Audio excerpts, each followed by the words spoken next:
पहले हमने 14वें सूत्र में जाना मति ज्ञान पांचों इंद्रियों व मन के द्वारा होता है। अब हम जानेंगे मति ज्ञान के भेद। तो मति ज्ञान 4 प्रकार का होता है। अग्रे, हावाय, धारणा, मतलब अग्रह, इहा, आवाय और धारणा। अब हम जानेंगे अग्रह के बारे में। तो अग्रह जो है वह किसी चीज का आभास या आहट को हम अग्रह कहते हैं। जैसे कुछ तो है, यह अग्रह है। इहा, अब उस चीज को हमको और जानने की इच्छा या विशेष रूप से जानने की इच्छा या जिज्ञासा हुई, उसको हम बोलेंगे इहा। अब इहा के बाद आता है आवाय। अब विशेष चिन्हों के द्वारा हमने निर्णय कर लिया कि ये वस्तु वही है, तो ये हो गया आवाय। अब धारणा, अब जो निर्णय की हुई वस्तु जो है वो हम कालांतर में कभी नहीं भूलेंगे, वो हो गया धारणा। अब हम उसको आपको उदाहरण के द्वारा बताते हैं। जैसे हम किसी पार्टी में गए और हमने बहुत सारी महिलाओं को देखा, मतलब हमको आभास हुआ कि हम बहुत सारी महिलाएं हैं, तो ये है आवाय।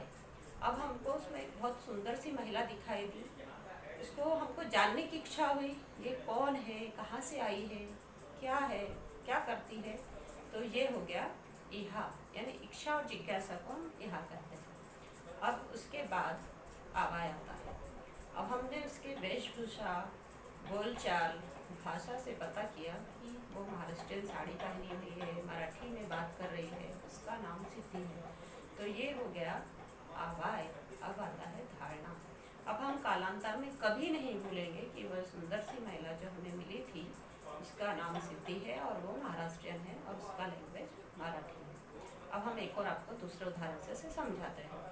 जैसे कि हम नदी किनारे बैठे हैं, हमको कुछ आभास हुआ, कुछ सफ़ेद चीज़ हमको दिखाई दी, तो वो क्या हो गया अवग्रह। अब हमें उसे विशेष जानने की इच्छा हुई कि वो क्या है, पतंग है या पक्षी है, क्या है, तो ये विशेष इच्छा इहा है। अब आए, अब हमने इसको नज़दीक से उसके चिन्हों से जाना कि सफ़ेद कलर का है और शुक्ल पक्ष में पंख फड़फड़ा रहा है, यानी वो पक्षी है और वो बगुला ही है, तो ये निर्णय हो गया कि वो बगुला है, तो यह निर्णय आवाय हो गया।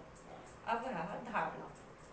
अब हम कभी भी उस पक्षी को देखते हैं या सफ़ेद वस्तु को जो शुक्ल पक्ष में फड़फड़ा रही है, जो बगुला है, वो हम कभी कालांतर में नहीं भूलते हैं, उसे बोलते हैं हम धारणा।